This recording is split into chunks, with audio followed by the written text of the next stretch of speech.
Georges Fraissinet, vous présidez l'Association française pour les biotechnologies du végétal. Expliquez ce que sont ces biotechnologies qui sont si méconnues, expliquez leurs avantages et le potentiel qu'elles recèlent pour permettre la transition de l'agriculture vers une agriculture plus productive, mais aussi plus respectueuse de l'environnement et plus apte à répondre au stress de cet environnement.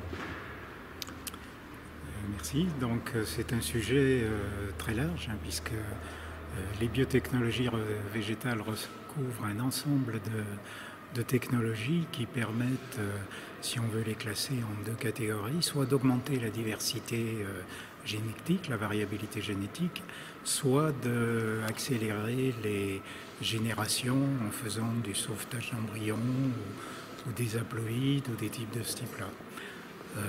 Souvent, on limite les biotechnologies végétales à la transgénèse, mais ce n'est pas le cas. Toutes les technologies de génomique font partie des biotechnologies végétales. La culture in vitro fait aussi partie des biotechnologies végétales. Donc, au niveau de l'association créée en 2009, on a décidé de faire cette association justement pour faire connaître les biotechnologies végétales, leur étendue, et pour essayer de faire passer les messages correspondants au potentiel de ces technologies, et pas nécessairement, comme on le voit souvent, des messages négatifs. Donc il est vrai que notre activité peut apparaître comme très orientée sur les plantes génétiquement modifiées, mais c'est simplement parce que c'est le sujet qui est à l'ordre du jour, mais nous ne sommes pas limités à ces technologies.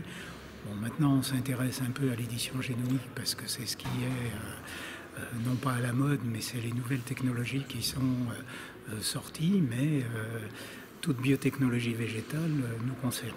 Tout à fait. Alors quel est le rôle de ces biotechnologies dans la transition agricole? Que peut-on en attendre pour une agriculture plus respectueuse de l'environnement et néanmoins productive? Donc, si vous voulez, actuellement, on peut dire que l'agriculture, par rapport à ces technologies, sont soumises à deux contraintes.